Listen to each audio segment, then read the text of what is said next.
फैली हुई बिल्डिंग्स को देख रहा हूँ, सब कुछ ठीक है।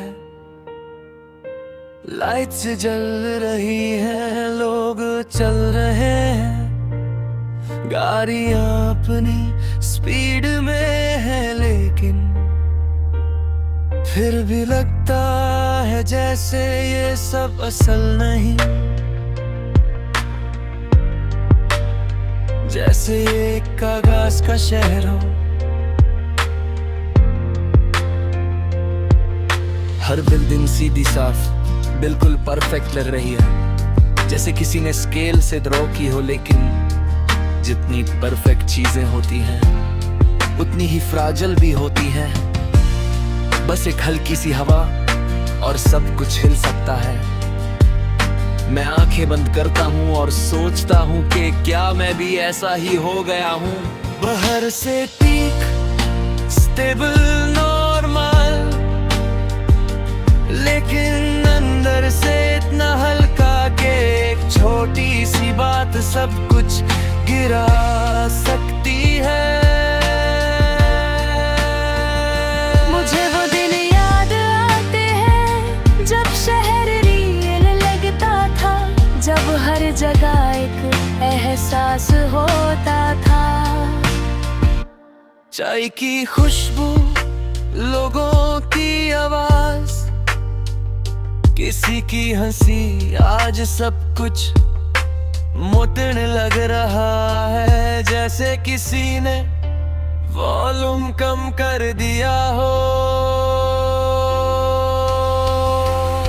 मेरे पास एक पुराना कागज पड़ा है, मैं उसे हाथ में लेता हूँ और फोल्ड करने लगता हूँ। धीरे धीरे एक छोटा सा घर बन जाता है, सिंपल लेकिन रंगना। फिर मैं उसे देखता हूँ और हल्की सी मुस्कुराहट आती है।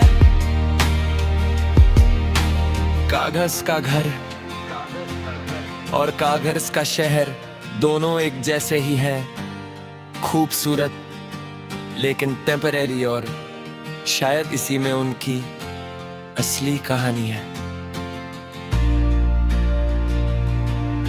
हवा का झोंका आता है और मेरे हाथ का वो छोटा सा घर हिल जाता है।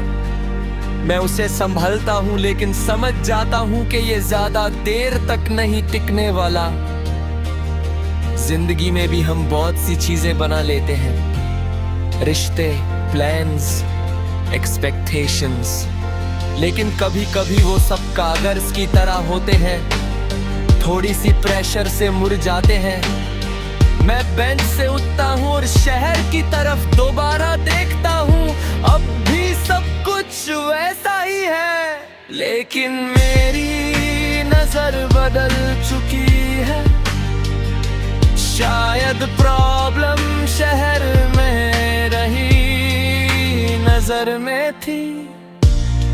मैं धीरे धीरे चलने लगता हूँ, पीछे वो बेंच रह जाती है और साथ में वो छोटा सा कागज का घर भी। और मैं समझ जाता हूँ कि कुछ शहर हम बस देखते नहीं, उन्हें महसूस करते हैं, और जब एहसास बदल जाए तो सब कुछ कागज जैसा लगने लगता है, हल्का और आसानी से टूटने वाला।